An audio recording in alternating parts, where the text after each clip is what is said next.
Hey, I'm Hallie, and we are coming on the air right now with Diddy heading back into court for a bail hearing to find out if he's going to walk out the courtroom doors, these doors tonight, maybe in the next 60 to 90 minutes, perhaps, after that bombshell mixed verdict, acquitting him on the most serious charges he faced, sex trafficking and racketeering. Diddy's team, here's where things stand tonight. You see all those microphones out there. It is a media mob scene, as you might imagine, as the folks are filing back into court now. Diddy's team is offering a $1 million bond and for their client to give up his passport. They say in a letter that Sean Combs has been a model prisoner. They say he's not a flight risk. He's not going anywhere. But prosecutors want Diddy in custody until his sentencing on those prostitution charges. Remember, just to remind you, and I'm sure you know by now, because when this happened earlier this morning, it was huge news. Combs not guilty on 3 of the counts he faced, the 3 most serious charges. Racketeering conspiracy, not guilty on the counts of sex trafficking. He was found guilty on those 2 counts of transportation to engage in prostitution. When this was read out here, right, because this drastically reduced the amount of time that Diddy could face behind bars, the fact that he was not found guilty on those serious charges, he fell to his knees. He buried his head in a chair when the verdict came in. You're looking at some of the court sketches of that here. His family clapping, cheering in the background, his defense attorneys hugging one another. At one point, you saw Diddy's mom blowing kisses at the crowd of supporters as she went back into the courthouse earlier this afternoon. The verdict was celebrated by Diddy fans outside.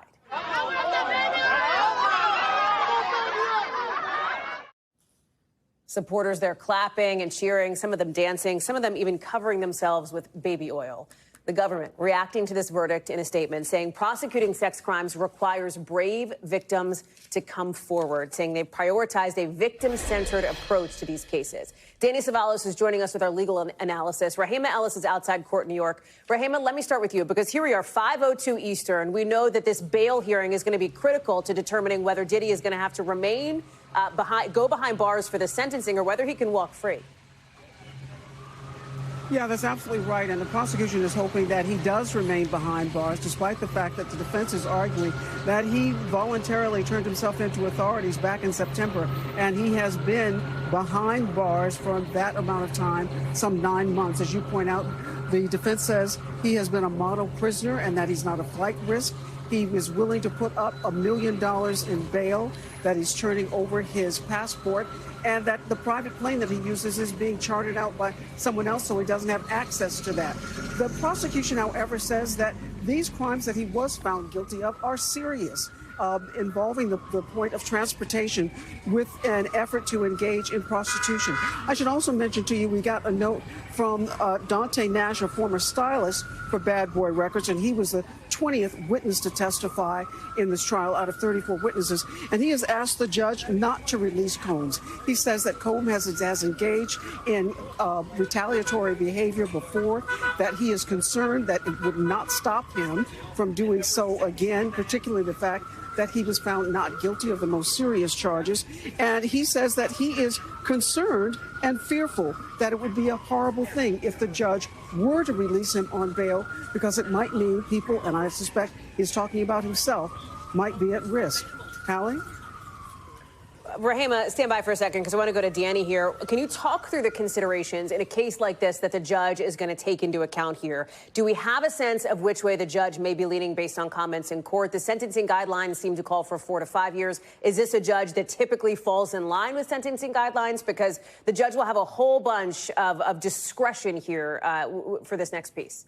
Yeah, you can say the judge is leaning toward detention because federal law and the rules of criminal procedure essentially require that. What I mean by that is once a defendant is convicted, there's kind of a reverse of the Bail Reform Act. The Bail Reform Act initially, at the beginning of the case, presumes that someone is released unless there's some reason he shouldn't. This is the reverse. Once convicted, the presumption is that the defendant will be detained pending sentencing unless unless the judge finds by clear and convincing evidence, and that's that middle tier, not as high as beyond a reasonable doubt, but more than preponderance of the evidence, that the defendant will not be a flight risk and will not be a danger to the community. So the defense finds itself making the similar arguments it made during its original bail hearing. They're going to offer up this big package to say that Sean Diddy Combs will not pose a threat. He's going to be watched by security. Here's $1 million plus. They're going to offer all kinds of things to assure the judge, so the judge can find by clear and convincing evidence that there is no flight risk and that he's not a danger to the community.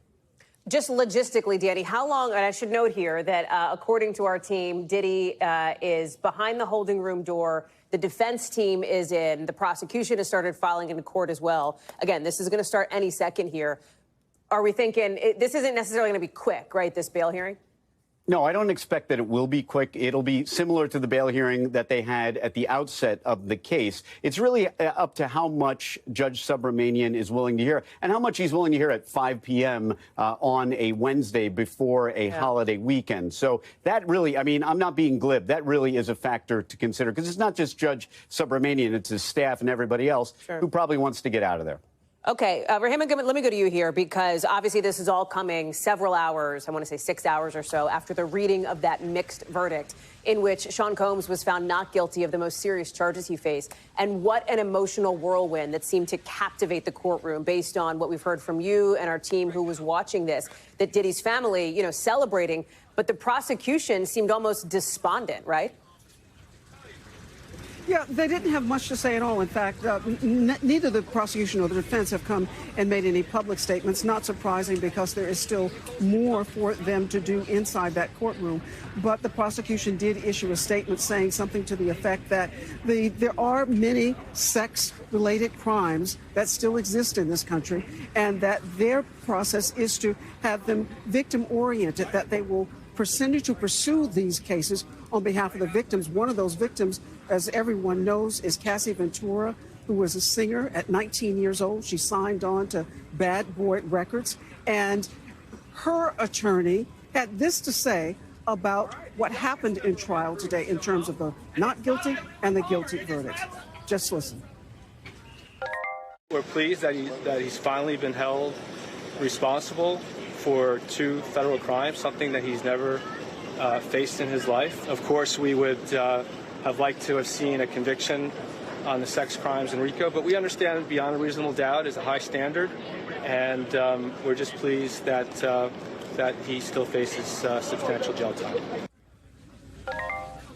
I should mention to you also, Hallie, the fact that there are a lot of people out here who are with signs and shouting and cheering in support of Sean Combs, but there are also a lot of people out here who are not in support of what the outcome of this verdict was. They feel that what the charges against Diddy Combs were very serious. The admission of the bad boy behavior, if you will, sends a terrible signal to young people, and they are unhappy that there is a lot of celebration and people saying free Diddy, but not reminding people of this egregious behavior that was acknowledged by the defense, saying, yes, it is terrible behavior, but insisting that it was consensual. But they're saying, again, the message is not the kind of message that young people need to be hearing. Well, I mean, we mentioned some of those supporters with the baby oil outside court. That's obviously significant, given that that was some evidence introduced by the prosecution of something that was part of those so-called freak-offs that were in many ways the center of this trial. I should note Diddy is in the room. Our team, who is monitoring all this, again, we do not have cameras in court. You know this by now after weeks of this trial here. He apparently looks more positive than he had previously, but he's reading a paper. He's got his glasses on. He's sitting at the table now next to his defense attorneys. And Danny, let me go to you. One of the things you and I talked quite a bit about was this RICO charge, this racketeering conspiracy charge, and how complicated it was, even for, you know, brilliant attorneys like yourself, right? Much less juries, et cetera. We've seen high-profile RICO cases in the past. How can you help us understand why this is so complicated, what the jury may have gotten hung up on when it came to this, or why they may have found him not guilty here? Yeah, this morning and last night, when the jury was struggling with RICO conspiracy and had reached verdicts on the other counts, 2 through 5, everything seemed to make sense. I expected they had convicted on 2 to 5. I was wrong about that. But I always expected they would struggle with RICO conspiracy because RICO conspiracy essentially combines two of the most difficult concepts in criminal law, both conspiracy and racketeering, which racketeering is difficult enough to explain to people. It's essentially a criminal enterprise. You have these 2 or more predicate acts, but it's complicated, and it's further complicated because a crime that was originally enacted with the mafia and organized crime in mind was being applied to a factual situation that really didn't feel like the mafia, didn't feel like the mob. It didn't feel like traditional organized crime. And I think that's what the jury struggled with. I wouldn't be surprised to learn that they went into that jury room and said, this just doesn't feel right. Even if the elements fit, it just doesn't feel like it applies to this situation. And somewhat surprisingly, they came back with an acquittal on that RICO conspiracy. So maybe it was just a minority that was for guilty. Danny and Rahima, thank you both very much. I want to let folks know. So you got a live shot there outside court. We've got our team inside court. They are sending back notes in literally real time. We're watching this appear on our screens in real time as it's happening there. The proceedings haven't started just yet. Diddy is there. The defense and the prosecution is there for this critical bail hearing that we've been talking about. We are going to tell you what happens when it happens because this thing is probably going to take a long time. We're watching it. You will see it. We're on the air live for the next several hours of our lives together. So stay right here. We're going to bring you any updates with our team, including Chloe Malas, Rahima Ellis, Danny Savalos, Laura Jarrett, everybody who's been monitoring all of this. We've got to get to the other major legal headline of the day also. This one out of Idaho. And that stunning and chilling scene in court from the man who now says he brutally stabbed and killed 4 University of Idaho students in 2022. Are you pleading guilty because you are guilty? Yes. That was Bryan Kohberger, once a criminology student, pleading guilty, avoiding a potential death sentence as he admitted one by one to the chilling murders of these 4 people you see on your screen, these 4 students, Ethan Chapin, Kaylee Gonsalves, Zana Kernodle, Madison Mogen. Here's the moment Kohberger addressed each of those murders individually. Did you, on November 13th, 2022, in Latah County, state of Idaho, kill and murder Madison Mogen, a human being? Yes. Did you, on or about that same date in Moscow, Idaho, kill and murder Kaylee Gonsalves, a human being? Yes. Did you, on that same date in Moscow, Idaho, kill and murder Zana Kernodle, a human being?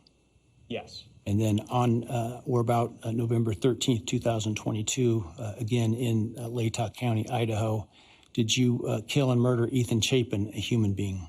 Yes. Our team inside court telling us about the moments that the cameras could not capture. The victims' family members sobbing quietly, in tears, holding hands as the names of each of their loved ones were read. We're showing their pictures to you on screen here. One of the prosecutors even seeming to be holding back tears as he finished talking about the evidence that the prosecution had built, that they had found in this case. Watch. He then killed intentionally, willfully, deliberately, with premeditation and with malice forethought, Maddie Mogen, Kaylee Gonsalves, Ethan Chapin, and Zana Kernodle. You can hear him choking up there. Sentencing is now July 23rd, and the families of those victims are going to be able to speak. They're going to be able to give their statements in court, with some of them, as we've talked about, furious that this plea deal was even reached in the first place.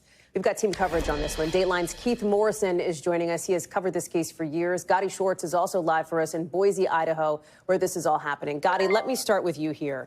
And we have censored the victims intentionally here because it's their families that have been dragged through this horrific nightmare, standing there, some of them in court, some of them choosing not to be in that courtroom today. As the prosecution walked through in detail the night of their children's murders and then described, they say, Bryan Kohberger returning to his home and taking a mirror picture with a thumbs up.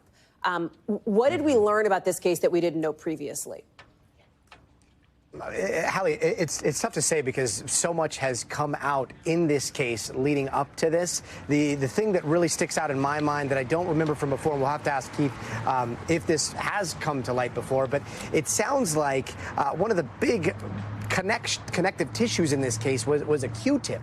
Apparently, there was a Q-tip that was pulled from the trash of Bryan Kohberger's family's house when Bryan Kohberger was staying at the family's house in Pennsylvania. The FBI and investigators went through the trash of the Kohberger family. They found a Q-tip. They tested that DNA to see if it was a match for the DNA that was found on the knife sheath, and they could tell from that DNA analysis that the person that used that Q-tip was the father of the killer.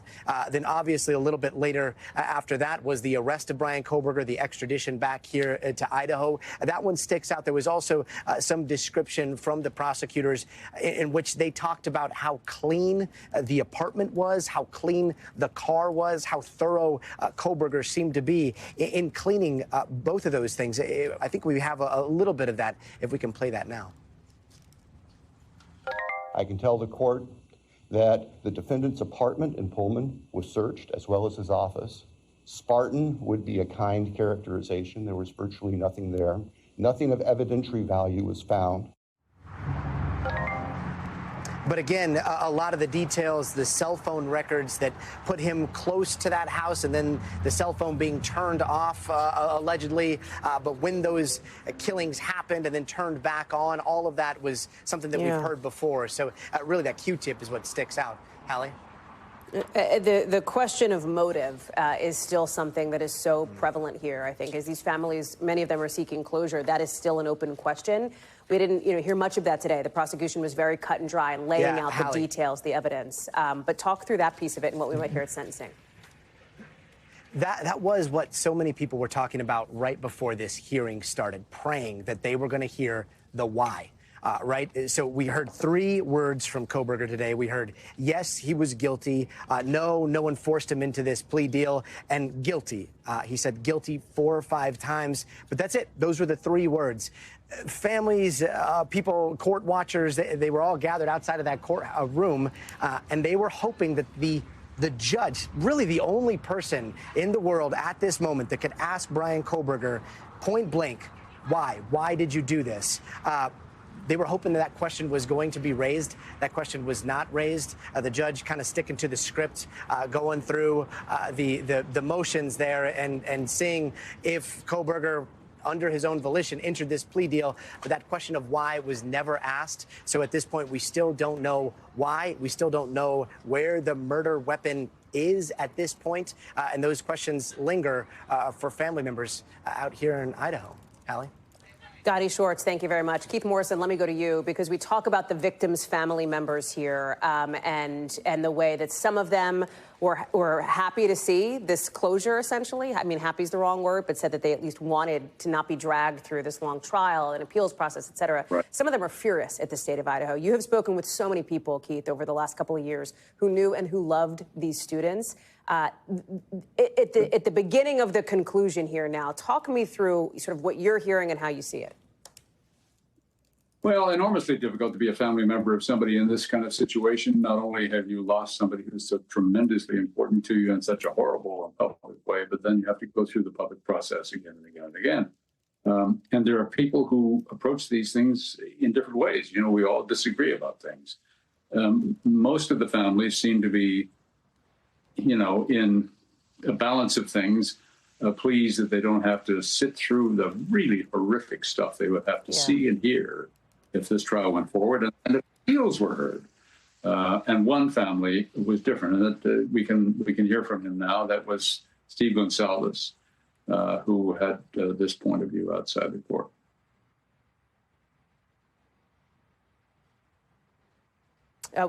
Keith Morrison, thank you very much. I know we don't have that soundbite, but I appreciate you being with us. And I've got to get to I got to get to some breaking news, Keith. And thank you so much for your time. We obviously love chatting with you, but we've got to get back to New York because unexpectedly, in about 3 minutes of the judge being in the room, he has now denied bail for Diddy.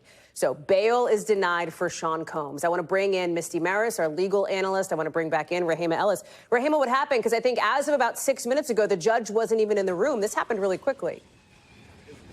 It happened very quickly, Hallie. The judge had sat down at the bench, and he wasted no time talking about, I'm going to read this because it's important. The government notes that the appropriate provision that makes detention the appropriate remedy. The defendant must prove he poses no risk of flight or danger to anyone in the community. The Second Circuit has made clear that there are situations that are out of the ordinary and which noted that the circumstances are personal, do not warrant a release. For that reason, the government submission there is the court disagrees with the defense and does not trigger mandatory. There is no ambiguity to the rule in the defense favor. If the defendant was able to say that he is not a danger to the community, he could not meet that burden. Once again, took him no time to do this. A minute. He has denied bail. A minute, Hallie. I was looking to see, because, you know, things are coming very quickly, what the reaction would be from, there's a large crowd that is gathered across the street. They put up extra barricades. They brought out extra police in anticipation that Sean Diddy Combs would be walking out of that front door of the courthouse. That is not going to happen. He is going to be sent back to detention in Brooklyn, where he has been since September, 9 months already, and it's going to be a little while longer. Hallie? Rehema, stand by for a second. Let me bring in Danny Savalas. Let me bring in Misty Maris. Danny, let me go to you here, because I have to tell you, I'm looking at the timestamps from our team in the room here. The judge, just so people know, the judge walked back in at 5:15. And at 5:16, we learned that Diddy had been denied bail.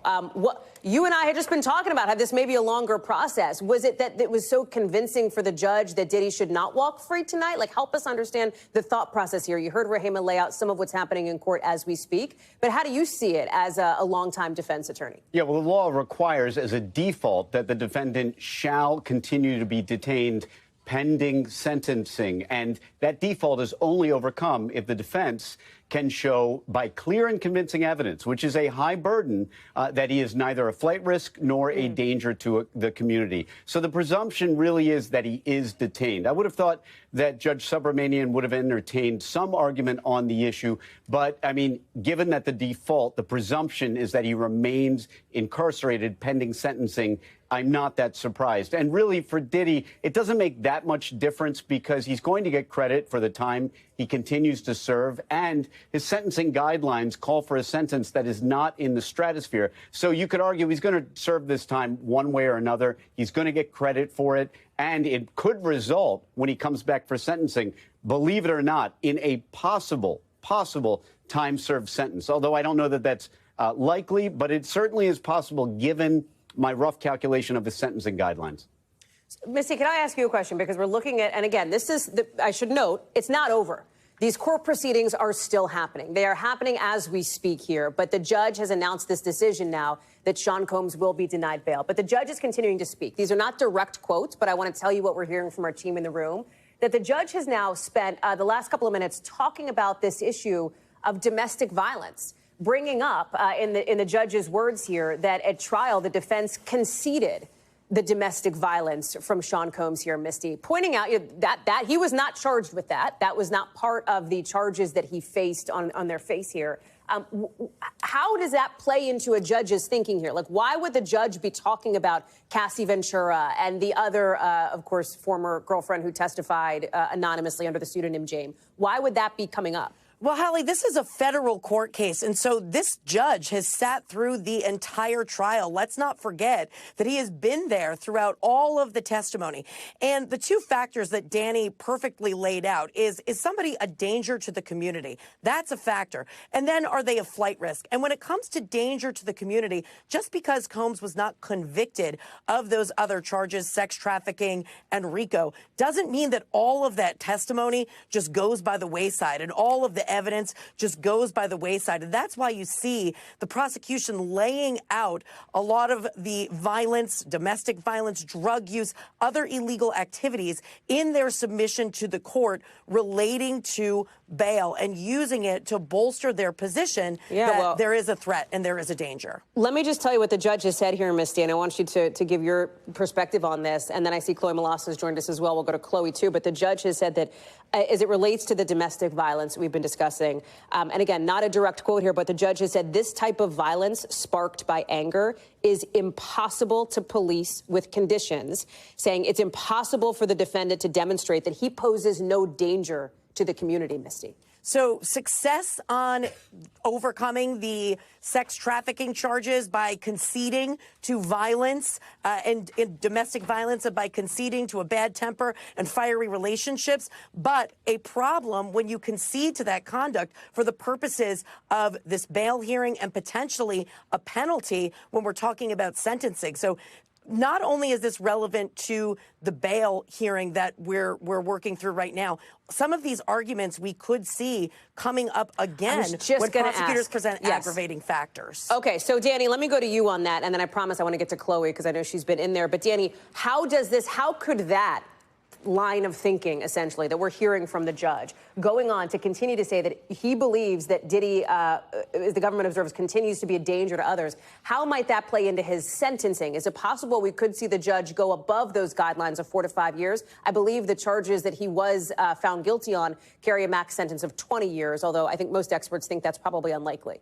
One of the many reasons that it is not a great place to be a criminal defendant, federal court that is at sentencing, believe it or not. Something called relevant conduct allows the judge to consider all kinds of things, including, if you can believe this, even acquitted conduct. So often the federal criminal defendant has some acquittals in his case, arrives at sentencing, and is shocked to learn that the government is now arguing the very conduct that he was acquitted of. So yes, look, the defense said they owned the domestic violence. That wasn't really any kind of misstep. Look at the video. There's obviously an issue of domestic violence. The judge referenced that. The judge said that you can look at the video and see it, basically. Right. I mean, whether they had owned it or not, it's there. And Misty's exactly right. It's going to come in. All of this stuff will likely come in at sentencing. The federal government is very good at bringing this stuff in and arguing what's called relevant conduct. So you are absolutely right. It's a great question. Diddy's going to find that a lot of things come in at sentencing. And this is one of those cases where a lot of evidence came in that painted him in not a positive light. And that's the kind of thing that could affect the sentence. Could the judge go above the guidelines? Yes, it's not. I don't think it's likely. He might stay within the guidelines. And by the way, the ultimate calculated guidelines, the range, is often something that the defense and the prosecution bitterly disagree over because there are all these different add-ons for levels and things like that. So often is the case that you'll see the defense and the prosecution at very different calculated guidelines ranges. But the thing to look for is what probation calculates. We'll find that out in sentencing long after they prepare the pre-sentence investigation. But the guideline range is not mandatory. Still, the judge will calculate it and certainly take it into consideration. Chloe Malas, let me go to you here because we know now that the judge has said that Combs, Diddy will receive credit for the 10 months in prison that he has served so far. They're toying, I think, with an early October sentencing date yet, right? But that doesn't seem set in stone. Bring us up to speed on what else you're hearing from inside the building behind you. As we know, a ton of people have gathered there, some of them Diddy supporters outside. Hey there, Hallie. Mark Agnifilo, Combs' lead defense attorney, saying that he wants the sentencing to be expedited.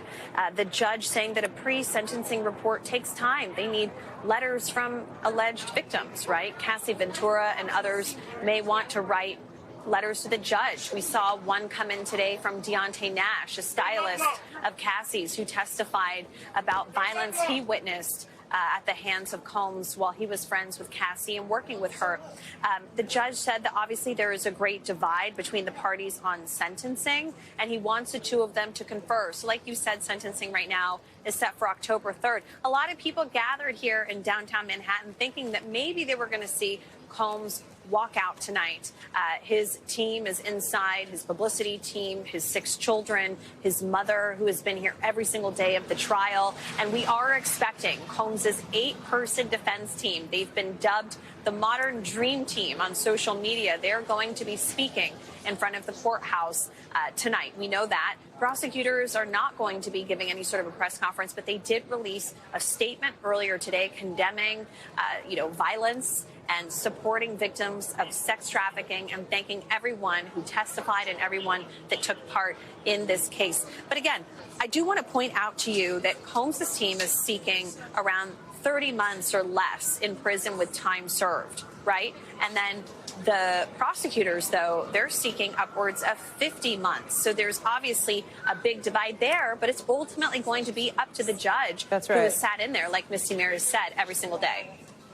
Chloe Malas, thank you very much for that. I know you've got to get off to report on the rest of our platforms for NBC News. Rahima Ellis, I know you wanted to jump in. Talk to me.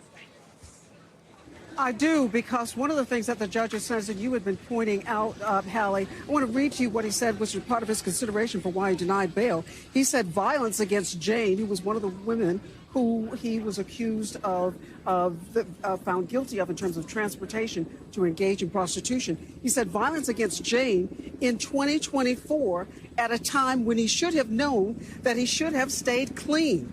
Contrary to defense suggestion that his offer of self-surrender, this highlights a disregard for the rule of law and a propensity of violence. This is what the judge was taking into consideration, despite the fact that the juror found him not guilty of the most serious charges. The judge was there listening to every bit of testimony.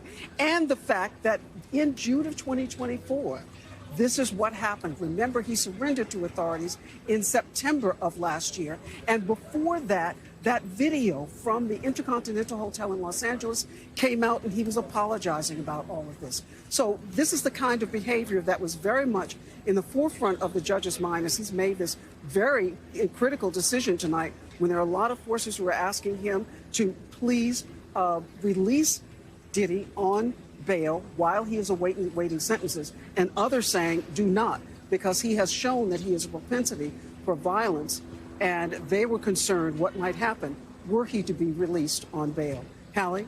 And to that end, Rahima Ellis, thanks. Stand by, if you will. I want to bring in our NBC News analyst, Carol Lamb, for a bit of the prosecutors or former prosecutors' perspective here, Carol, because the racketeering charges allowed them to bring in some of these other examples of his behavior, right? Yeah, absolutely. And I know that there's been criticism of the fact that the prosecutors charged a RICO indictment here, but it was a legitimate charge under the RICO statute. And one thing they did have the advantage of is that the RICO statute lets you bring in a wide range of conduct over a long period of time that they may not have been able to do if this had been charged as sort of single incidents. And so not only the jury, but also the judge got a look at the widespread behavior of this particular defendant. And the fact that he has denied bail at this point in time does not bode well for him at sentencing. And as Danny has pointed out, he can bring in to consideration a lot of the conduct that perhaps the defendant wasn't convicted of, but that's not the standard that you use at sentencing. It is not a beyond a reasonable doubt standard. We do know that it sounds like, and again, this isn't set in stone yet, but it sounds like July 8th, so 6 days from now, if my math is right, there will be basically an update. That's what the judge has asked for. They're still in court kind of going back and forth on this. And Danny, just wearing your former defense attorney hat here, or I should say current defense attorney, although obviously not on this case, you're seeing Diddy's defense here talking about, you know, they don't want this to drag out. They don't want the sentencing to be, you know, a million days from now. They'd like to get this done as soon as possible. I imagine that's fairly standard, right?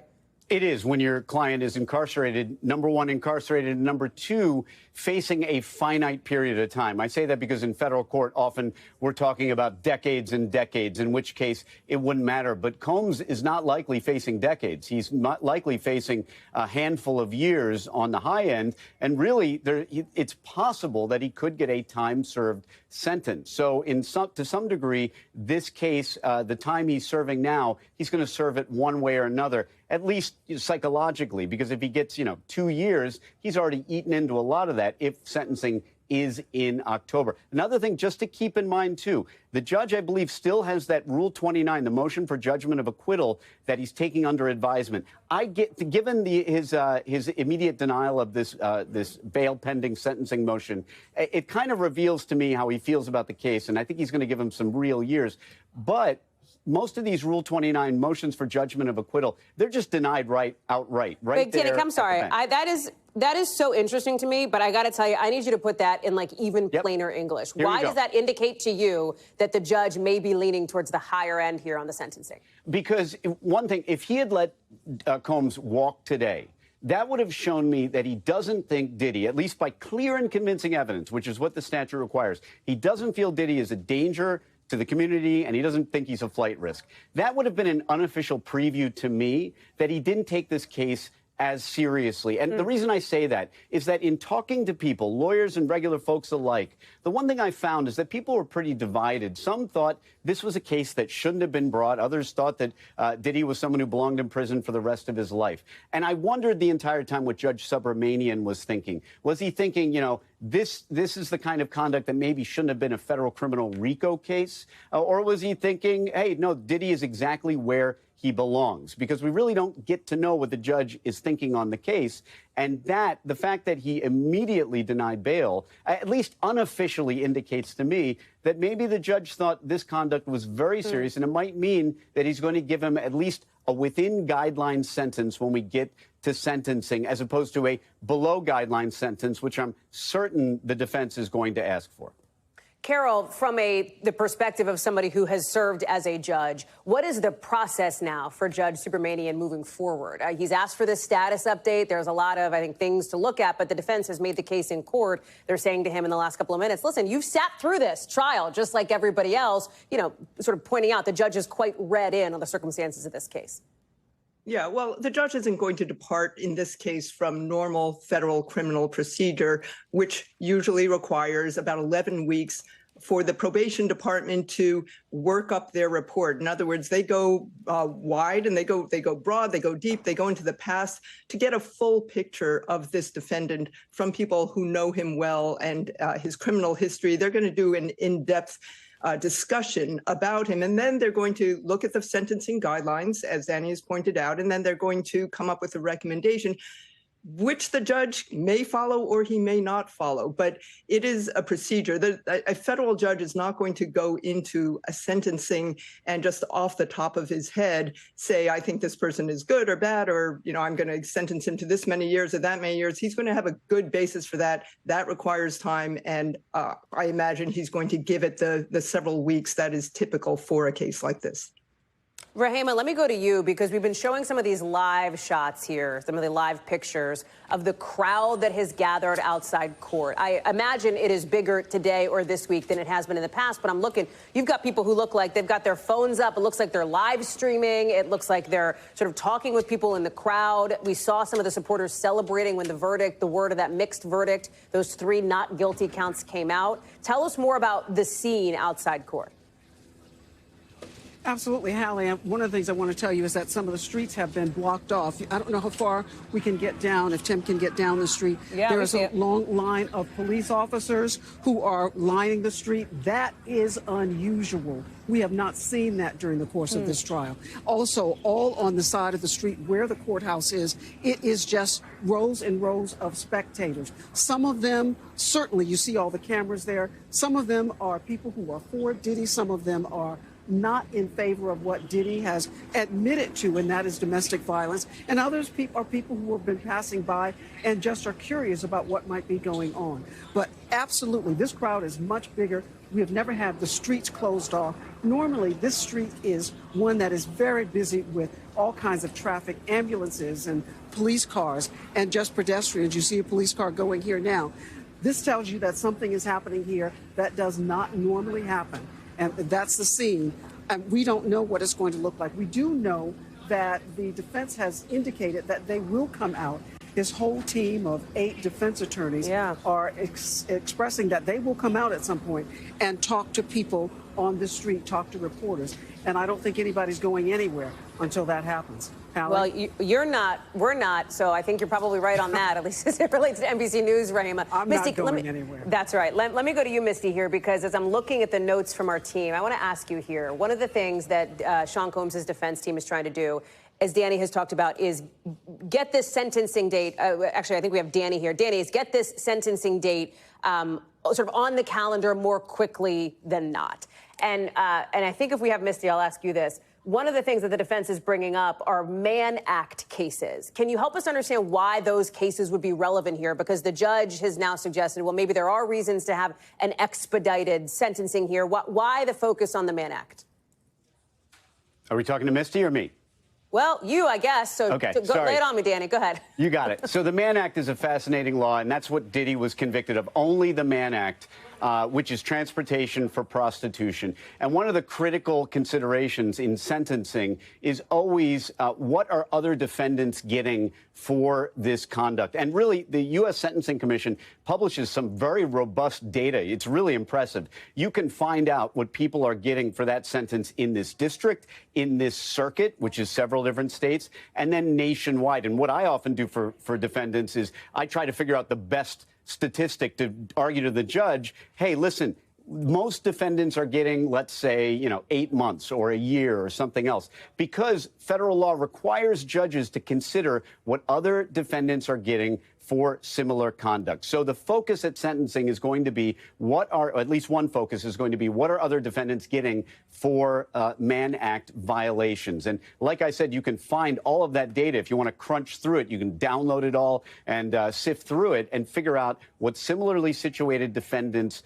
are getting. And then you talk about, the delay for the delay for the pre-sentence investigation. A lot of federal criminal defendants would love to proceed immediately to sentencing, but the federal law requires that preparation of the pre-sentence investigation report, which is a critical document, highly secret. The Bureau of Prisons will use it in classifying Combs, whether he's minimum security, low security, medium, high security, also a critical determination. Honestly, Hallie, in federal court, since virtually all defendants are convicted, 95% are convicted, sentencing is arguably a more important event in some ways than the actual liability phase, the guilt or innocence phase of the trial. One of the things that the judge is telling the defense team now, I don't want to call it a dressing down because I'm not in the room and I don't know the tone of it, but the judge has suggested, as they're talking about some of these other issues, saying, what does this matter? Saying, you full-throatedly told the jury that there was violence here, that there was domestic violence here, referencing what had come up from the defense team, its own acknowledgement there in closing, too. On the one hand, people might go, did the defense make a mistake in being so explicit about that? On the other, did the defense really have any other choice, given the visual evidence that we saw and the testimony that we heard on the stand? Yeah, Hallie, I'd say the latter. And obviously, I'm a biased criminal defense attorney, but I think you're right on point there. I mean, I don't know that I'm not in there, but if Judge Subramanian is giving the defense a hard time for conceding domestic violence, number one, he has to know that was a strategy. And it was really one of their only strategies, was to say, look, he may be engaged in domestic violence. He may have assaulted people, but he hasn't committed these federal crimes. And also, like we discussed before, the video is the video. I mean, if you get up there as a defense attorney and what are you going to do? Deny that that's Combs on the video? You're going to lose all your credibility. So, of course, the defense owned domestic violence. They had to own it. So, I mean, I'm not in there. I don't know how Judge Subramanian is exactly phrasing it. But, I mean, the reality is, whether or not the defense admitted it or not, the video is the video, and there was evidence of domestic violence, unrefuted, incontrovertible evidence of domestic violence in this case. And the judge can consider that, and he will consider that, and it'll likely show up again at sentencing. Carol, I'd love your perspective on this issue as somebody who sits sort of with a different view of the legal system than Danny. Yeah, well, I was a federal prosecutor, but I was also a state court judge. And I will say that federal judges don't have as much exposure to just raw violence as state court judges do. And you may be seeing a little bit of that going on here as well. And I think it's incontrovertible video evidence of domestic violence. And the state court judges perhaps see more of that. Maybe they become a little bit inured to that or numb to that. But it's something a little bit rawer and fresher to federal judges who tend to see more regular immigration cases or regulatory cases or fraud cases and don't see this kind of violence. So I don't think that there's much that the defense could have done here, except, as Danny says, own it. But I also think that there's a good likelihood that this kind of violence is going to play a pretty large role in the judge's sentencing considerations, because there was really, it's pretty uncontrovertible what was seen on video there, Hallie. I have to ask, as we're looking, and again, I want to be very clear. We've got Rahima Ellis with us. We've got our legal analyst, Danny Savalos, Carol Lamb as well. Our Chloe Malas is back, I know, monitoring the courtroom. We have our team inside court now, our producers, who are feeding us back real time what's happening during this bail hearing. At this moment, we have the biggest headline from this hearing, which came just about 30 minutes ago. And that's when the judge, just to bring folks up to speed, walked into the courtroom at about 5:15 and within 60 to 90 seconds had denied bail for Sean Combs, denied bail for Diddy extremely quickly. And now this proceeding is ongoing here. The judge has elaborated on his reasons for why he said Diddy would have to remain behind bars until his sentencing and until obviously his sentence has been carried out. And he talked about the rationale here being in part that he believed that Combs presented a danger considering the domestic violence that the defense acknowledged that Sean Combs carried out against, obviously, the women that we heard testify in this trial, the video evidence of what happened in that hotel hallway that you've seen undoubtedly here. What's happening now is interesting, Danny, because, again, we're still in this hearing. Now they're trying to hash out when the sentencing date will be. And the defense, Combs' attorneys, are sort of going on this lengthy, I don't want to call it a monologue, but like discussion here in defense of their client, talking about, if this trial showcases one thing, he's done remarkable things in his life. Things have held him back, but the jury has gotten things right. His attorney saying, Diddy has been a model prisoner, has been in a unit where there have been fights, but he never got involved in any of those fights. Talked about how this, Diddy came initially to surrender, gave up his passport. They took away his plane, his private plane, and chartered it out, said he wouldn't be able to have access to it. Is this typically something that we would see in a hearing like this, even once the judge has made that bail decision? Or is this more likely to come up in the sentencing phase? Like, explain to me the strategy here, if you're Diddy's defense team, of why you're going through all this with the judge now. Yeah, I'm not in there, but it sounds to me, Hallie, like the defense is trying to revisit or get the judge to reconsider this decision. I'm not so sure it will be successful, but the argument you just described is an argument that you would make either at a bail hearing or here, where you're trying to get your client out pending sentencing. But here's the general rule of thumb, very general rule, is that if your client's out at the time of conviction, usually you can get the judge to keep them out until they're sentenced. But the converse is true as well. If the client is in custody at the time of conviction, and federal law requires, the presumption is that he remains incarcerated unless the defense can overcome that presumption by clear and convincing evidence. It's a difficult burden to meet. And Diddy has the money to try and put on a good show, and he can. Lots of options that regular folks simply can't do in terms of assuring safety. But really, I mean, he has the law against him. So no surprise. I'm a little surprised the judge decided it that quickly. And it sounds like the defense is pitching their case for the judge to reconsider in the moment. Just to remind people, Diddy is at the MDC, the Metropolitan Detention Center. And I'll just tell you, Danny and Carol and team and viewers and Rahima, that Diddy's defense attorney, Mark Agnifilo, is saying, and I'm paraphrasing here, but that, the jury gave him his life back, talking about his children being in the room, saying, I don't want to pull at the heartstrings, but, there's arguments to make here. He's done the right thing. He sat for the trial. He was acquitted on these serious charges, and trying to make the case, Carol, that this is an extremely unusual set of circumstances. Do you think that argument holds water here, given, the intense focus on this case, Diddy's celebrity, the circumstances surrounding this case?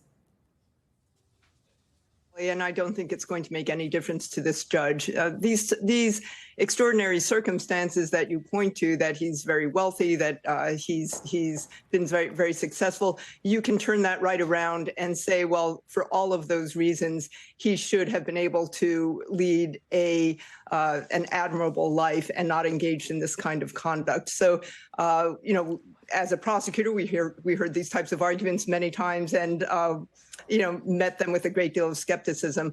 I think it's very interesting that this judge, he's not questioning at all the fact that Diddy was convicted of only some of the charges. I think he's well aware that the state charges were beyond the statute of limitations by the time that video became known and became public. They could not bring charges, and he's saying, this is the defendant in front of me, and I am going to evaluate him as I would evaluate any other defendant, regardless of his fame and his privilege.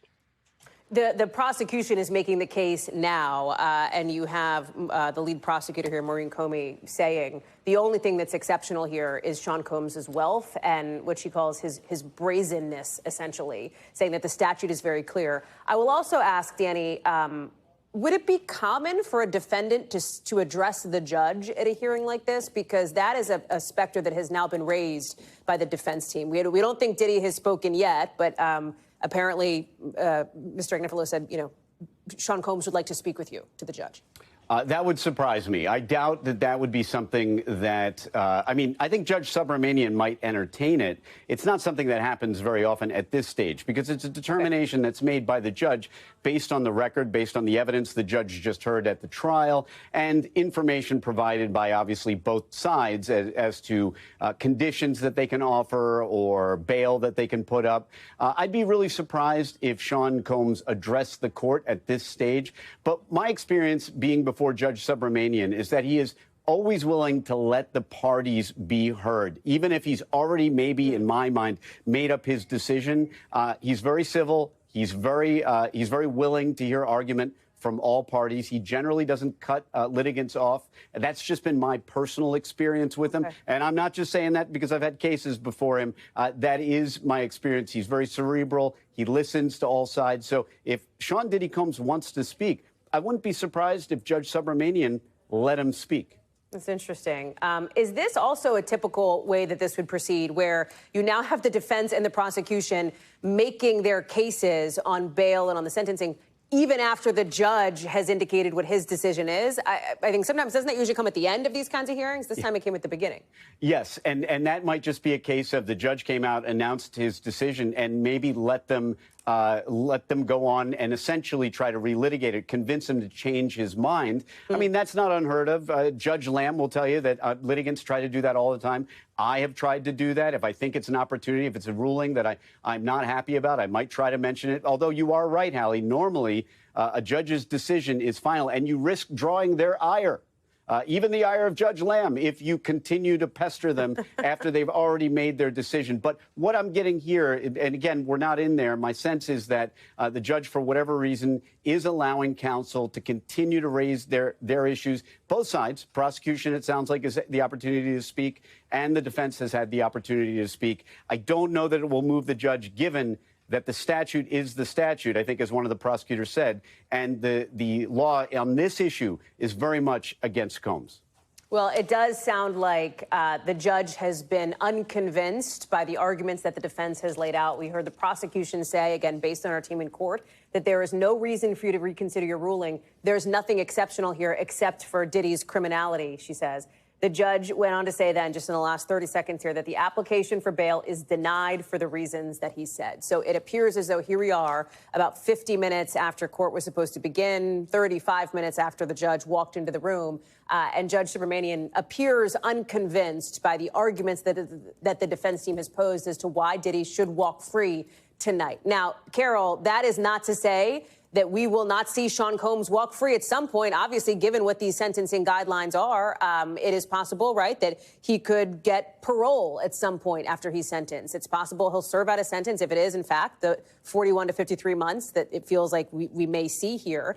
He'll be out of prison at some point. Yeah, well, parole is a state phenomenon. We're in federal court here, and generally speaking, federal defendants do about 80% of their time. So he will do a substantial amount of time. He was looking at a potential life sentence. I think that, if he had been convicted of the most serious charges, I think that was unlikely to actually happen. But in this case, it's not truly a victory for your client when he's still looking at potential 20 years in custody. I don't think he'll get 20 years, but it doesn't appear from today's events that the judge is inclined to go particularly easy on him. And I think what we've seen is that there's a good possibility that the judge will go towards the higher end of the discretionary range. I should note, let me go back to Rahima Ellis outside court. This hearing is adjourned, so it is officially over. We know what the judge has decided as it relates to denying Sean Combs bail. Yes, and we also know what he is talking about in terms of a preliminary and update in terms of the status on a sentencing hearing. He says it will be done remote and it will be on July 8th. One of the things I thought was interesting as the judge was making his explanation of why he was denying bail was because of what he heard the defense put up as a defense for Sean Combs, saying He admitted that he had engaged in violent behavior, that he had a quick temper. The judge couldn't point to any instances where any witnesses were called, but on behalf of Sean Combs. But as Danny and all the lawyers will tell you, the defense has no obligation to do that. The burden of proof of guilt here was on the prosecution. But what it left the judge with was only the defense saying, my client is violent. My client has committed domestic violence. And he was engaged in what some might consider a very violent, quote unquote, love affair. And he owns up to that. And that's what the judge referred to when he said, now you ask me to let him go, to say that he will be a model citizen. But there was nothing during the trial where you presented as argument that that would be true. So again, understanding and clearly that the burden of proof in this case was on the prosecution. The defense was not obligated to present any witnesses. And the 34 witnesses who were presented, the defense presented no witnesses at all. And Combs never took the stand. Hallie? That's right. 30 minutes for that close. Rahim, I'm going to ask you to stand by. Danny, let me go to you on the counts themselves, the way that we saw this mixed verdict come in. Because when you and I spoke, I think literally 24 hours ago, when we learned that the jury had reached this mixed verdict, but they couldn't decide on that first count. If we had known then, Danny, that the jury in fact had determined that there would be a not guilty verdict on counts 2 and 4, those sex trafficking counts, would that have indicated to you that he was likely to also be found not guilty on racketeering? In other words, do those other counts kind of roll up into the RICO charge? Yes and no. I mean, I have to tell you, 24 hours ago when we talked about it, and at that point, it was deadlocked on RICO conspiracy. That's right. And a verdict, and we didn't know what it was, on the remaining counts 2 through 5. I thought everything in the world made sense because I knew that I felt the jury would struggle with RICO conspiracy because, frankly, lawyers struggle with it.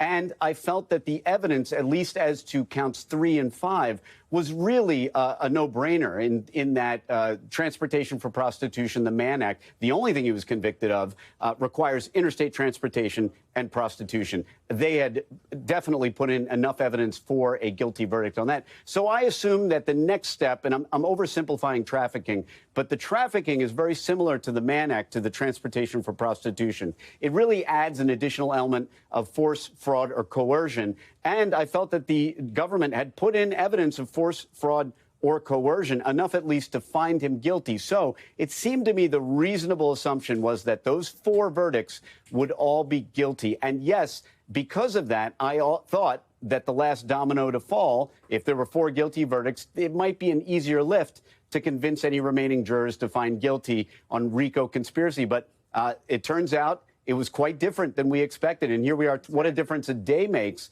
Now we find that the only thing Combs was convicted of was, make no mistake about it, the least serious of the crimes with which he was charged. So much so that we barely talked about the Mann Act over the last year. We talked about racketeering, we talked about sex trafficking, but barely talked about transportation in aid of prostitution. It was really almost a lesser included offense of the sex trafficking. Rahim, and next thing we're going to be watching for are presumably the defense attorneys who we anticipate seeing emerge from the courtroom and address the crowd that is gathered at any minute. At any minute, we expect that those 8 defense attorneys who have been in this court for some 7-8 weeks will come out and speak to the cameras on what is a street that does not normally look like this in the 5 o'clock hour in Lower Manhattan in New York City. It is extremely calm. We don't see this. This is normally sirens and all kinds of activity going on here. But this is an indication of how seriously people are taking what has happened in that courtroom behind me and the implications of it and what their concern was and is about how people might react to what has happened in that courthouse. Hallie? Carol, let me ask you here. Sean Combs also faces civil lawsuits related to some of the conduct that was brought up in this court. Can you help us understand any interplay, if such exists, between what we have seen unfold in criminal court versus these civil suits? Two very separate things. Sure, and I'm going to give the answer that you don't want to hear, which is it's going to be pretty complicated. There is a doctrine of law called collateral estoppel, and it does say that when an issue has been decided with finality in one court, that issue is decided, and you can introduce that fact or maybe even preclude additional trials on that issue. But there has to be an absolute overlap of the issues. So it's a little bit more complicated here, where Combs was acquitted of the more violent aspects of these charges, but he was convicted of the interstate transportation for purposes of prostitution. So to the extent that that issue is alleged in a civil complaint, that may be resolved and the jury can so be instructed. But any allegation that goes beyond what he was actually convicted of, it is unlikely that a judge would say, well, that's been resolved, because it simply hasn't. A criminal acquittal doesn't mean that he couldn't be found civilly liable, because they are different burdens of proof for the plaintiff. And it's that last piece, Carol, that I think is so critical. He could still be found civilly liable, even though he has been criminally acquitted of the RICO charge, the racketeering conspiracy charge, and the sex trafficking, right? That's correct, for a couple of reasons, both because they probably have different elements, but also because of the different burdens of proof. Kara Lamb, our NBC News legal analyst, Danny Savalos, and Rahima Ellis, our correspondent outside court. Thank you all very much for your reporting and for your expertise. We're going to have much more coming up as coverage continues right here on NBC News right now. Hey there, I'm Hallie, and we are coming on the air with that breaking news. A judge denying Diddy bail in just about the last 40 minutes or so, with the judge saying Sean Combs is a danger to others because of the domestic violence that his defense team acknowledged in court. All of it coming just a few hours after that bombshell mixed verdict from the jury, acquitting him on the most serious charges that Diddy faced: sex trafficking and racketeering. Not guilty. You are looking at the golden doors, essentially, of that courthouse in New York. Any minute, we expect to see Diddy's defense team walk out. They are expected to address the crowd of reporters and, frankly, the crowd of supporters, some of them who have gathered in front of court today. Earlier, of course, the jury found Combs not guilty on the count of racketeering conspiracy and sex trafficking. They did find him guilty on 2 counts of transportation to engage in prostitution. Diddy, when this happened, when this verdict was read, falling to his knees, burying his head in a chair when the verdict was read. Look at that. You're seeing some of the sketches coming in from court. Obviously, we don't have cameras in court. It's federal court. You could hear his family clapping and cheering in the background, his defense team hugging each other. At one point, Combs' mom was seen blowing kisses at the crowd of supporters as she went back into the courthouse earlier this afternoon. The verdict celebrated by Diddy fans outside.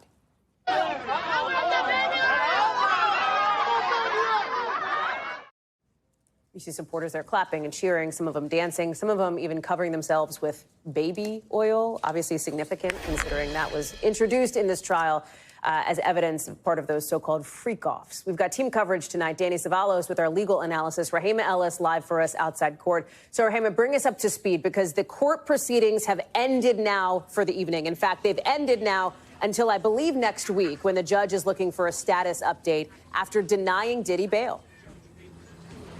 Yeah, as a matter of fact, he says that status update on sentencing will come on July 8th. It will happen remotely. And in the interim, what we're doing, you just pointed out, we are waiting for that 8-member defense team of Sean Diddy Combs to come out and address the microphones, address reporters and camera people, those people also who are supporters of Sean Combs, as well as there's a large crowd of people here who were disappointed with Sean Combs, saying a man who had risen to the kind of heights that he had with his Bad Boy Records entertainment company, that he had, they expected better of him. Instead of the behavior that was admitted in court by his defense, that he engaged in violent behavior, and they even identified it as domestic violence. I want to give you some sense of what it looks like on this street. Please. This is a major street in Manhattan. 5 o'clock, 6 o'clock in the afternoon on a Wednesday, it never looks as calm as this. They have closed off the streets. There are lines of police officers. They put barricades up, extra barricades up, in anticipation of who knows what. the officers, the police department wanted to be ready for whatever might occur, depending on what the verdict was and how people might respond to it. And so that's what's happening here right now. They have, as I said, they closed off the streets.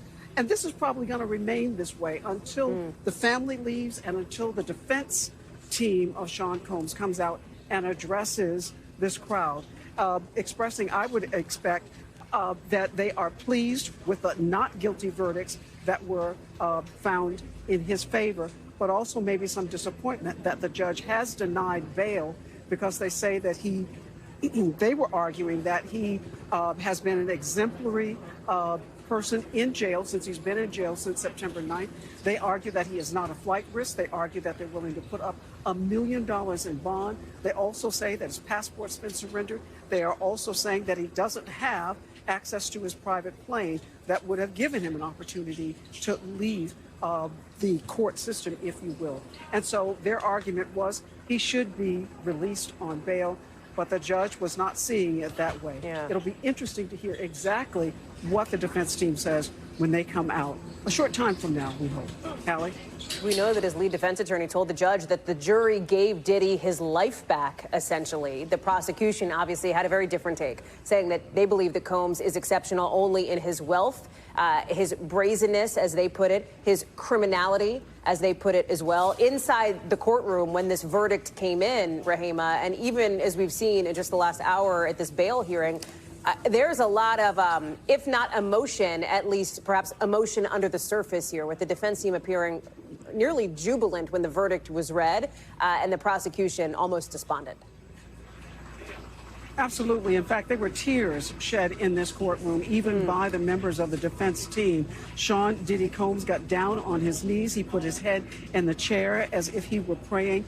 There was a celebratory mood in this courtroom. In fact, you could hear it. They erupted in cheers and it's crying out, yay, for the verdict that had been given here to Sean Combs. His mother was in the courtroom. She remains in that courtroom, as are several of his children who have been here throughout this trial that lasted more than 7 weeks, standing in defense behind him. And when it was all over, he looked at his family and told them thank you. He thanked his defense team. He told them that he loved him, that he loved them for the continued support that they have been giving him throughout this trial that went on for nearly 8 weeks. Hallie? Rahima Ellis outside court with more to watch. Obviously, we'll be keeping an eye when those defense attorneys do emerge from those doors. Danny, as we wait, I've got to ask you here. We know there is not going to be bail. The judge has denied bail. What happens next on sentencing? Because these 2 counts that he was convicted on, that he was found guilty on, carry a maximum sentence of something like 20 years. But I think most experts believe he will get far less than that, maybe something around 4 to 5, based on what the prosecution and the defense has suggested on guidelines. Of course, it's totally up to the judge. Yes, and the statutory maximum for the Mann Act is 10 years.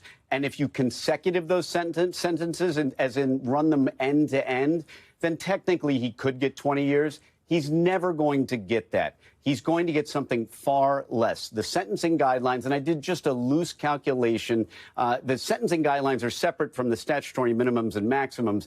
They're this complex formula that assign different sort of bonuses and levels. And the bottom line is I calculated roughly 27 to 33 months. I think I had it on the low end. I think probably his range will end up being a little higher. Here's what happens next, though, procedurally.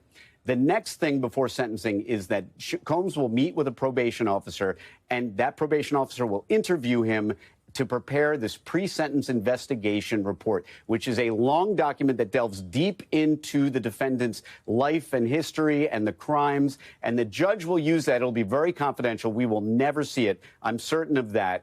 The judge will use it to guide him in crafting a sentence. And then that document goes to the Bureau of Prisons that then uses it to calculate his classification, whether he's, low, minimum, high security. So very important document. It's a very critical stage, and Combs has his work cut out for him. Let me just also close the loop on something that you and I talked about earlier, the suggestion that Sean Combs may end up speaking in that hearing. He ultimately did not. After his lead defense attorney had finished speaking, apparently Combs kind of raised his hand and started to get up. Mark Agnifilo said, let me find out what he wants to say. He did not end up addressing the courtroom, Danny, I think, as you had largely predicted here. Before I let you go, the RICO charge, the most complicated, as you've talked about, the sex trafficking charge is the next most serious. It always seemed like count one, if there was going to be a holdup, it would be that particular RICO count, right? Yes. And first, just the bane of our defense attorney's existence is the client raising their hand and wanting to speak, because it virtually never is something that's going to help him.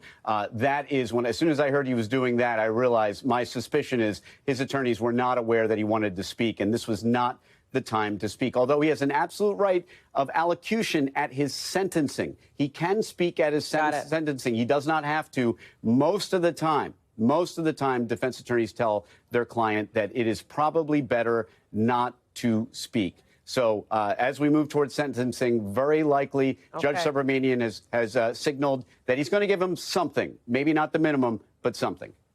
Danny Cevallos, thank you very much. I know you'll stay close to a camera as we expect to hear more from outside court in New York. Our friends over at WNBC giving us that chopper shot from up above. And boy, you can see what a scene it is. People gathered outside, those barricades up, police out there making sure that there can be a flow of traffic and that everybody stays safe. We're going to bring you back there as soon as we get more news out of New York. But first, we got to take you out west because there's another major legal headline today. That's stunning.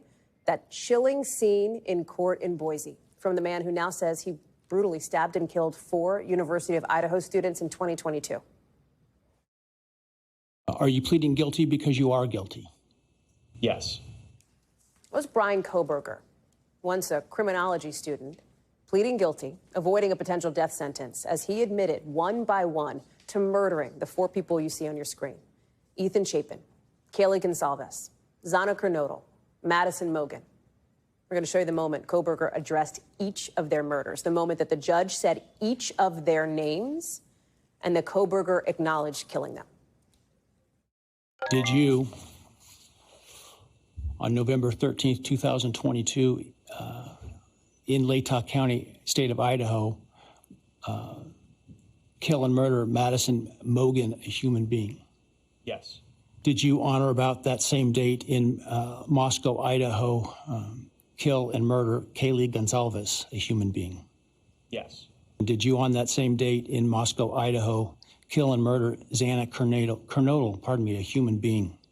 Yes. And then on or about November 13th, 2022, again in Latah County, Idaho, did you kill and murder Ethan Chapin, a human being? Yes. And there it was, with our team inside court telling us about the moments that you couldn't see on the cameras.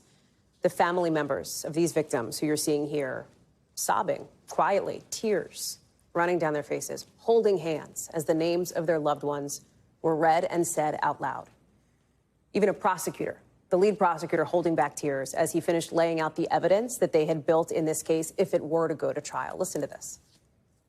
He then killed intentionally, willfully, deliberately, with premeditation and with malice forethought, Maddie Mogen, Kaylee Gonsalves, Ethan Chapin, and Zana Kernodle. Just an incredibly emotional day in court, as we've learned now that Kohberger will be sentenced on July 23rd. And just as critically, there will be an opportunity for the family members of his victims to speak, to talk about the horrific nightmare that they have been living since 2022.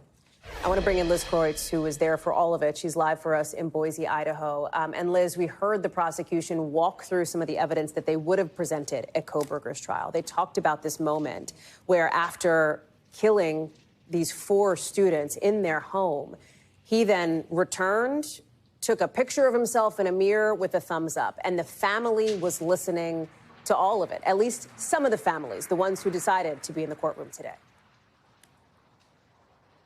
Yeah, Hallie, this was a heartbreaking hearing. As a journalist, it was hard to not get choked up when you were looking at the family members of these 4 young college students. They're sobbing and holding hands with each other as they looked intently at the judge and then at Bryan Kohberger, the man who has now pled guilty to these heinous crimes. And Bryan Kohberger had his sort of normal demeanor. You could see in the video there, he was dressed in civilian clothes, buttoned down with a tie, a clean-cut haircut, and he seemed confident and comfortable in this plea agreement. He stood up and took an oath and told the judge, who said, "Are you pleading guilty because you are guilty?" And he clearly and confidently said yes. He didn't look remorseful. He's pretty stoic in his demeanor. But it's just a stunning turn of events after 2.5 years of these families preparing to go to trial, that now Bryan Kohberger came forward and is admitting to doing it. And of course, with this plea deal, now the death penalty will be off the table. And yeah, prosecutors walk through all the evidence. A lot of this evidence is stuff that we have known before about, the selfie that he took right after the murders with a thumbs up, the fact that a knife sheath was found next to Madison Mogen, one of the victims. It was heartbreaking. And I think there's a lot of questions still unanswered that some of the family members were hoping would get answered during a trial. Well, talk to me more about that, because I know at least one family member or group of family members did not even want to go into the courtroom, right? They kind of boycotted outside because they're so angry that this plea deal has been reached. But as you and I talked about last night, there are other family members of some of the victims who, frankly, didn't want to have to be dragged through a long trial, potentially years of appeals, that were seeking some degree of closure. Yeah, and this was stunning and shocking to pretty much everybody, including the family members and even the judge, Hallie, who seemed shocked and let everybody know, like, by the way, I had no idea this was coming. I literally found out on Monday. And he said that some of his court staff that were taking a vacation ahead of what they expected to be a 3-month trial where they weren't going to get any time off had to rush back from vacation this week to now prepare this plea deal. So they were shocked. But yes, the father of Kaylee Gonzalez is outraged, and it's heartbreaking. You can't decide how someone's going to find justice. And this family felt like a trial and the death penalty would bring them some kind of justice. So the father decided he couldn't even go into the courtroom. Meanwhile, you did have other family members who feel like they don't want to get dragged through appeal after appeal. They came out and they said this finally for them is some closure. Liz, you bring up sort of the judge and his perspective, as this was, by the way, live streamed, right? That's how we have the video from inside the courtroom here of these moments happening. But he began by talking about, I think nodding to the intense level of interest in this case, a case that has captivated the country. And he said he was getting basically an influx of phone calls since this was announced. He was basically, stop calling, like, don't call. That's not how this works. And Liz, he's correct. That is not how this works. It's not up to the public to decide what happens to Bryan Kohberger. It's not. And you have so much interest in this case, right? I mean, there's a whole world of true crime aficionados, and this has sort of taken on a life of its own, this crime. But then you also did have Kaylee Gonzalez's father, who posted on Facebook. I don't think that he said call the judge, but he did say, like, please, like, make your voice known that we want a trial. And clearly there's people who go too far with that. And the judge said had been calling nonstop, so much so calling the judge in his office that it was actually preventing them from dealing with other trials they had to get done. Liz Kreutz, live for us there in Boise, Idaho. Liz, we'll talk again, I know, during that sentencing coming up in just a few weeks here. Thank you for being there and for your coverage. Let's bring it back here to Washington, where the sprint to get President Trump's mega bill on his desk is looking more like a slog among House Republicans. Let me show you a live look at the House floor now. We say standstill. We're literally at a standstill. Okay, the vote you're looking at has been held open for 4 hours. No big leaps toward getting this done. We haven't really heard from President Trump today, maybe partly because a White House official tells our team he's been meeting with Republican holdouts behind closed doors. So is House Speaker Mike Johnson. He's talking with the so-called House Freedom Caucus. So this is like these sort of conservative hardliners. They're really fired up about the spending that this bill does, about the amount of money that's getting spent. And while there are billions of dollars in this massive plan, remember, this is the foundation of the president's economic agenda. That's why he wants to get it through Congress by July 4th, by Friday. Well, there's plenty of spending here, billions for the military, for immigration. A lot of this bill, you see it here, cuts stuff, including taxes, yes, but also clean energy spending, food assistance programs like SNAP, Medicaid, crucially, with a lot of impact on that front. And on that, there's a lot of Republicans who represent a lot of people on Medicaid, and they span the ideological spectrum. From Congressman David Valadao, who represents a California district that former President Biden won, to look there, the speaker himself, nearly 1 in 4 people in his district are on Medicaid. Melanie Zanona is on Capitol Hill for us. And Mel, there's a potentially a real risk here that if this bill does become law, that some of these Republicans' own constituency may feel that impact in ways that they perhaps did not anticipate when voting their representative into Congress. How much is that at all factoring in to the decision-making process for some of these House Republicans? Yeah, no doubt. This is something that is weighing heavily on the minds of some Republicans. You pointed out David Valadao, for example. He represents a very key swing district for Republicans, a very competitive district.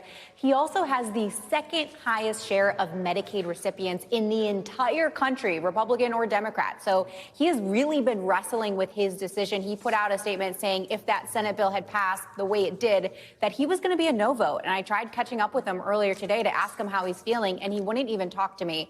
So clearly he's someone to watch here in terms of who might be a no vote on this bill. The bigger concern right now are these fiscal conservatives. They've been meeting with Donald Trump and with the speaker over these last few hours. They have concerns that the bill doesn't go far enough to cut spending. But a lot of that opposition has really melted away over the last 24 hours or so. We're starting to see some positive signs. It seems like the Freedom Caucus wants to get to yes. Just take a listen to some of these responses we got from members over the last few hours. I'm an optimist by nature, so I think we'll get it done. From the conservative end, I think the conservatives are leaning more in the affirmative. Members are moving to yes. Donald Trump is the best closer in the business, and we're going to get it done. Now, just because people are willing to vote for the bill doesn't mean they love everything about the bill. I spoke to Derek Van Orden. He's a Republican from Wisconsin, also likely to face a fairly competitive race in the midterm elections.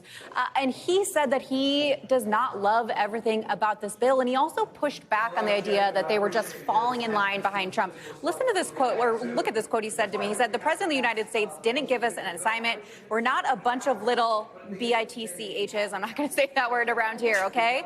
I'm a member of Congress, and I represent almost 800,000 Wisconsinites." So just to give you a sense of the high level of emotions right now, the high stakes in this entire debate.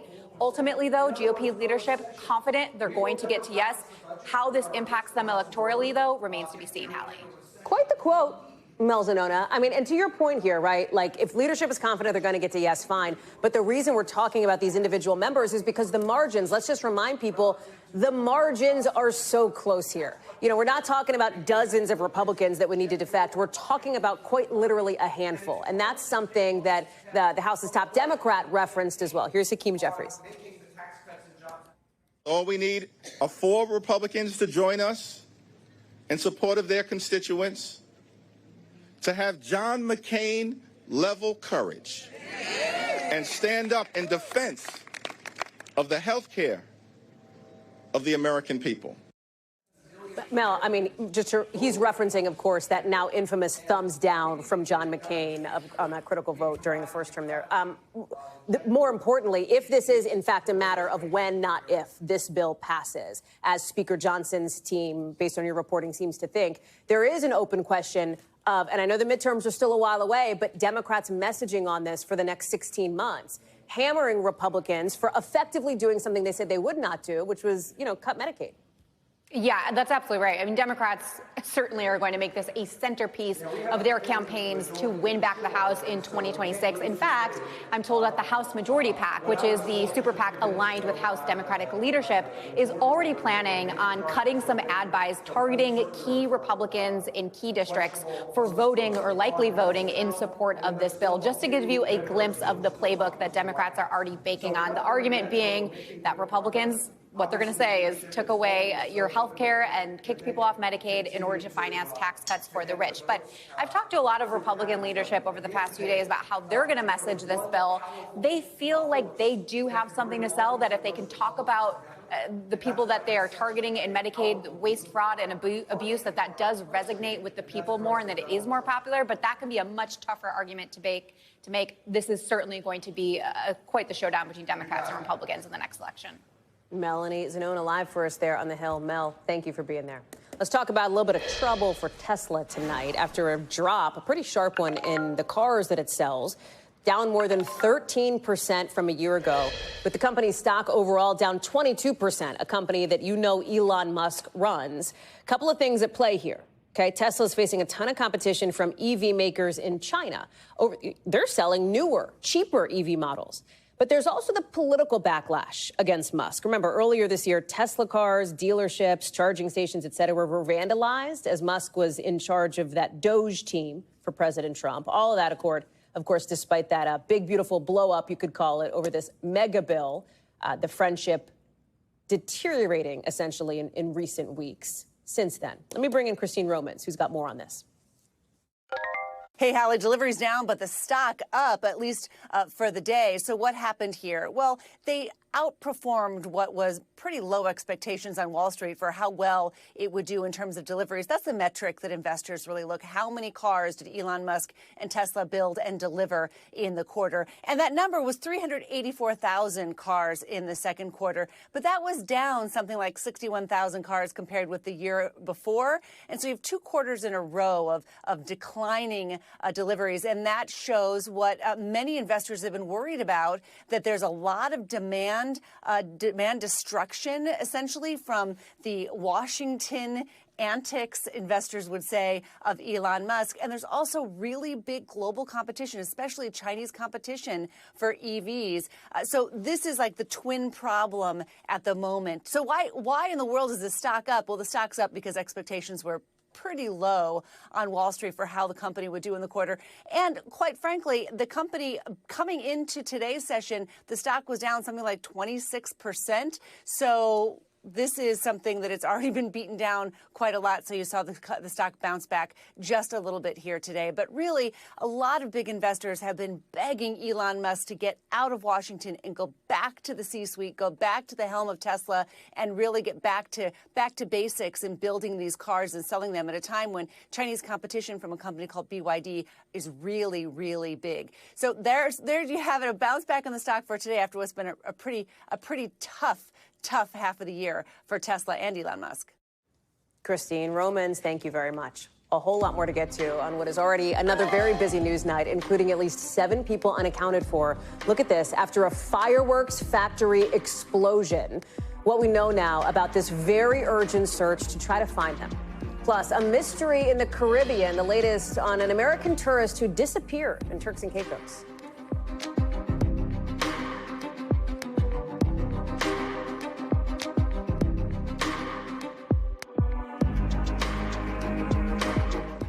Seven people are unaccounted for tonight after a huge fire at a warehouse full of fireworks in Northern California. Look at this video, this huge fireball, basically. Debris flying everywhere. This is in Yolo County outside Sacramento. And then this is the aftermath here. There's really not much left. Officials called for evacuations as far as a mile around this building, around this facility. Firefighters were trying to get this explosion under control with this one huge warehouse fire triggering more fires. It set off other fires in like an 80-acre area. Marissa Parra is joining us now. It is so scary to look at and watch. And now there's this very urgent search to find these people who they cannot account for. Exactly, Hallie. So we knew about these explosions last night, but the 7 people unaccounted for is what has really escalated this today, Hallie. And you can just imagine how those families are feeling right now. There's not a lot of information that we are learning from authorities on who those people are, where they were at the time of this. But we know that this had happened last night just outside Sacramento. You watch that video. It is just stunning. You can imagine what a nightmare scenario this is. We're days before July 4th. You can only imagine imagine that a warehouse like this that was holding fireworks probably had a lot of activity in this week before July 4th, probably a busy week for them. And during today's press conference, the fire department says they have never seen anything like this before. This caused power outages. This also caused nearby fires to pop up, spot fires, if you will. There was 78 acres of a fire that was ignited that has now been contained in the aftermath, but they had to evacuate everyone within a mile radius, as you said, Hallie. And they said that they cannot get on the ground close or in that site that you see right there where there's hardly anything left because it is still not safe. Here's what we heard at that press conference. We do have aerial reconnaissance going on, and that has been a big portion of the investigation at this time. But until it is safe to have first responders get at site, we don't know when that's going to be. And of course, I'm sure that part of what they're waiting for is to make sure that those hot spots have cooled down. Hallie, we know that they're using drones as part of that aerial reconnaissance. But as they continue this investigation, of course, the biggest question right now is how are those 7 people doing? What is their status? But of course, then how did this start to begin with? Was everything being done in accordance with the law and regulations? So that's stuff that will take a little bit more time, unfortunately, Hallie. It's just scary to see. Thanks for being on top of it. Marissa Parr, live for us out in California. Thank you. Let's get you over to the 5 things our team thinks you should know about tonight. Number 1, new video of massive wildfires in Turkey tearing through a town near the coast. Tens of thousands of people have had to be evacuated. And because there's so much wind, officials say that's making it very tough for firefighters to get a handle on this thing. Number 2, take a look at this. The Italian Coast Guard rescuing a little boy, 5 years old, after a lot of wind dragged his floaty, his little like raft floaty situation, 2 miles off the beach. His grandmother also had to be rescued. She dove in to try to help him. Amazingly, joyfully, both of them are doing just fine now. But the Coast Guard is reminding people, if it's really windy, don't use those kinds of floats. Number 3, new video shows Post Malone falling off the stage while performing in Arizona. Scary moment there. He's reaching out to a fan. Look at that, kind of to do a little toast, and then boom, part of that platform collapses. Fortunately, it doesn't seem like he was badly hurt. He ended up getting back up, finished the concert. All seemed to be fine for Post Malone. Number 4, a new report finds a catastrophic failure of the UK power grid led to that fire that shut down Heathrow Airport in March. Remember that? Thousands of flights canceled. People were stranded, some of them. Officials say the problem that started the fire was identified years ago, but nobody ever did anything about it.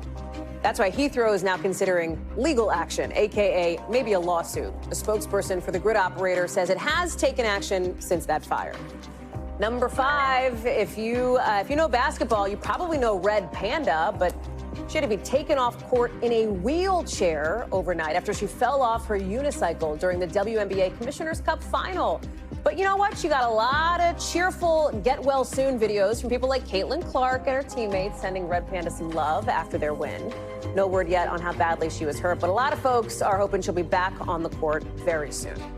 Coming up here later in the show, nitrous oxide, whippets, or galaxy gas. The big health risks that you may not have known about before now, why they're adding frostbite to the list of dangers. Plus, the big mozzarella mishap in PA. We will explain.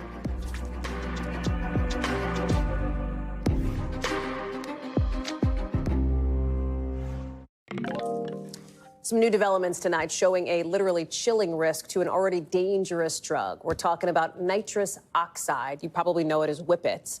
And this new report out of the New England Journal of Medicine talks about a case involving a 23-year-old who used the drug and ended up with frostbite in his mouth and throat. Dr. John Torres joins us now. Bad news, period, but worse news because more people are using nitrous oxide these days, right? And good evening, Hallie. And you're exactly right, because from 23 to 24, there was almost a 60% increase in the reports of nitrous oxide exposures to the National Poison Health Centers. And on top of that, it's becoming more and more readily available. Now, you've probably had nitrous oxide in your house for decades because it's in whipped cream that we use for a lot of things. And that's one of the uses. That kind of thing, industrial uses, that's been around since the 1700s. But now we're starting to see it being used recreationally. And like you mentioned, this gentleman here ended up having some issues because of it, but it does seem to be getting worse because it is becoming more readily available, and because of TikTok, social media type situations, people are hearing more about it. And like, how do you even treat frostbite in your throat? You know, that's the one thing you want to make sure, because frostbite could be a couple different things. It could be superficial, which it sounds like this gentleman's was superficial, which means that with steroids and with just observation, it tends to heal itself. If it goes deeper, then those tissues end up getting disrupted and have to be usually amputated. Obviously, you can't do that in the throat, so you have to be very careful. And then, you know, I think it goes without saying, but let's say it anyway, that there are a lot of other dangers to doing whippets, right? Exactly. There's a couple of different dangers. One is the cold that happens because of it, and that cold can be down to minus 40 degrees Fahrenheit, which can obviously cause a lot of frostbite. But on top of that, you can get some immediate risks. That nitrous oxide displaces your oxygen, can make you dizzy, headaches. You can see the list there. Ruptured lungs, because it can expand in your lungs and cause some issues there, and cut off the oxygen to your brain because it replaces that oxygen. More importantly, if you use it habitually, you can get some long-term risks, including B12 deficiencies. B12 is used to help our nerves grow, and if we don't have that B12, we can get those neurological issues, and those can become permanent. And so, again, short-term, long-term, it's just one of those things. You want to make sure you use it appropriately, which means inside things like whipped cream that I have here, if you look at the last ingredient, nitrous oxide is on there. It's in my house. It's probably in your house. Use it appropriately. On cakes and ice cream. Thank you, Dr. John Torres. Appreciate you. Exactly. Let's take it down to the Caribbean, because police in the Turks and Caicos tonight are looking for a man from New York who's disappeared. He's gone missing while traveling with his wife. Here's the flyer put out by Island Police. Bryan Terrence was last seen on camera leaving his Airbnb there around 3:30 in the morning a week ago. Jesse Kirsch is joining us now. You've been talking with an investigator that the family hired, Jesse. What do we know? Yeah, so that investigator tells us, Hallie, that at this point, the search is ongoing. He does not know exactly what has unfolded here. The investigator did tell us that he has not found any evidence at this point suggesting that there is criminality involved. That doesn't, of course, completely rule that out, but he has not seen any obvious sign of that. He says he hasn't gotten any hits on Terrence's credit cards, for example. He says that in the video, which this investigator shared with us, the investigator hired by the family, that Bryan Terrence is seen very close by the resort where he was staying. We're told he had his shoes on, he had his phone with him, he did not have his passport with him, and this was just before 4 in the morning, according to that investigator. I asked if this is something that would be a normal part of his daily routine, right? We know some people get up very early in the morning for a run. I don't know if I know anyone who goes at 4 in the morning, but maybe in that 5 a.m. hour window.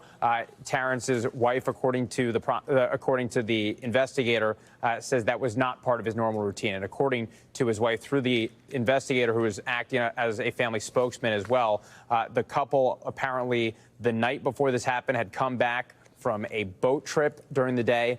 They had an early dinner, according to the private investigator, and then the wife went to bed early, around 7 p.m., according to that investigator, and she apparently checked on him twice throughout the evening. He was watching television. He was at the place where they were staying, but then when she woke up around 7 in the morning, he was gone. And again, the last time he is seen, as far as we know, is on surveillance video around 3:34 in the morning, and that is a week ago now. And at this point, no word. The U.S. State Department says it is aware of an American citizen that is missing in Turks and Caicos. They didn't give any more detail beyond that about his particular case, and they wouldn't even acknowledge directly that it is Bryan Terrence that they know to be missing. So a lot of unanswered questions here, Hallie, and in an area, of course, where plenty of people go for vacation, might be drawing attention from people.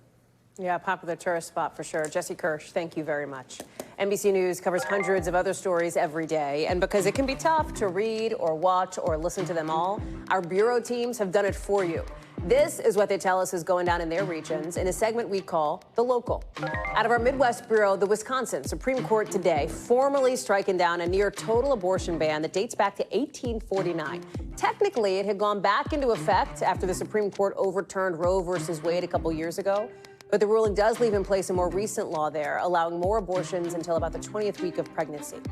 Out of our Northeast Bureau, some commute chaos in New York City. Look at this, 2 buses crashing into each other right near the big Port Authority bus terminal, shutting down that station right during rush hour. Sources with knowledge of the investigation say the driver of one bus may have had a medical emergency. Fortunately, nobody was seriously hurt. Also out of our Northeast Bureau, a mozzarella mishap on a highway in Pennsylvania after 3 trucks crashed, according to fire officials there. The truck carrying boxes of cheese split open. Look at all that all over the road. No injuries, and crews have cleaned it all up since. Pour one out, though, for your caprese salad this weekend. Also tonight, the head of one of the country's biggest media companies is defending a decision to settle a controversial lawsuit with President Trump. The head of Paramount reportedly saying to shareholders the settlement was to avoid the high and somewhat unpredictable cost of legal defense. Instead, Paramount's going with a known cost, $16 million. That's going to go to President Trump's library, their legal fees. That's down from the $20 billion the president wanted over his allegation that 60 Minutes deceptively edited this interview with his then Democratic opponent, Kamala Harris. This was right before the election. The White House is calling it a win. They say the president is delivering another victory for the American people, holding what he has described as the fake news accountable. But Democrats are threatening investigations, with at least one, Senator Ron Wyden, saying he's going to be the first in line calling for federal charges. He also basically says Paramount paid President Trump a bribe to get their merger approved. He's talking about this multi-billion-dollar maneuver that Paramount's trying to pull off to combine with a company that's owned by the son of a top Trump donor. Stephanie Gosk has the breakdown. Hey there, Hallie. So Paramount announced this settlement, $16 million. Part of that will go to Trump's legal fees. The rest of it will eventually get to the Trump Presidential Library when it's built. Now, Paramount has not said sorry. They have not issued a statement of regret. But what they have said is that 60 Minutes will publish a transcript of every interview that's done during a presidential campaign on its broadcast as part of this agreement. It happens as Paramount is looking to merge with a media company. A deal is set for $8 billion. Right now, that deal has been sitting waiting for FCC approval for about a year, nearly a year.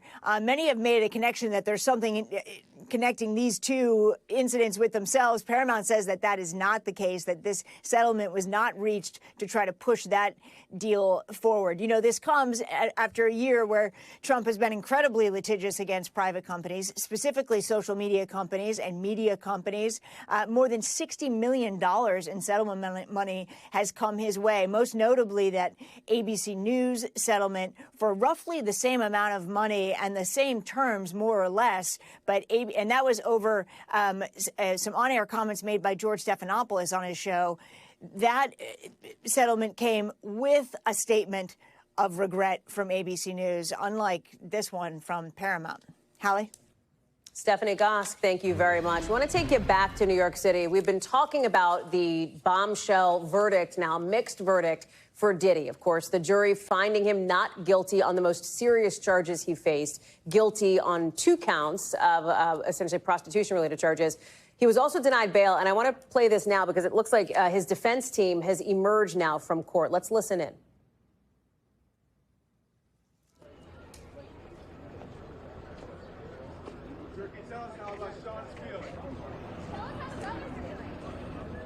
I can tell you that I talked to Sean. For those of you who know, I've known him for almost 20 years. And he's thankful, he's relieved, and he thanks the jurors. I think the jurors did what jurors do, which is they saw through an overcharged, overzealous, kind of a crazy prosecution, and they did the right thing. And that's why, you know, when people talk about tyranny and fascism and everything else, as long as you've got a jury system that works, that's what separates us from the rest of the world. And Sean is thankful.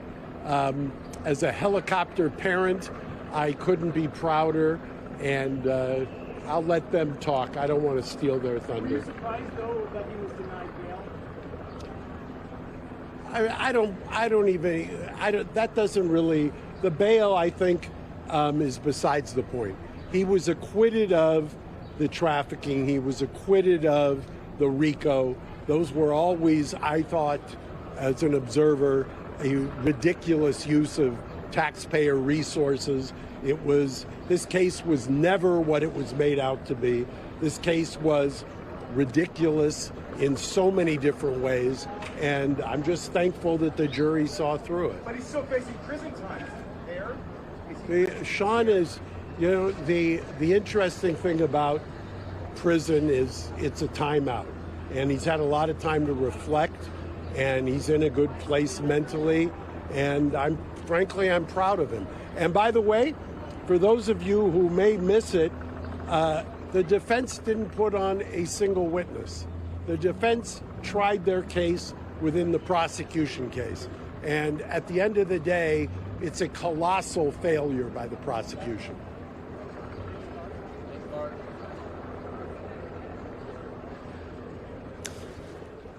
Mark Garagos speaking there, referencing the other defense attorneys, although it looks like none of them are stepping up to the microphones. Very interesting there, saying he's spoken with Diddy, saying that Diddy is thankful and relieved, thinks that the jury saw through what he described as a crazy and overzealous prosecution here, saying that Sean Combs is in a good place mentally, calling prison, because Combs presumably, of course, will face prison time here, for the 2 counts that he was found guilty of related to the prostitution, saying that, in fact, Diddy views that, or it is viewed as a timeout. Let me bring in, I think we have Rahima Ellis, who's live for us outside court, Danny Savalos with us as well. And there you have it, some of the first reaction now after this very intense day for both the defense and the prosecution with the verdict coming back.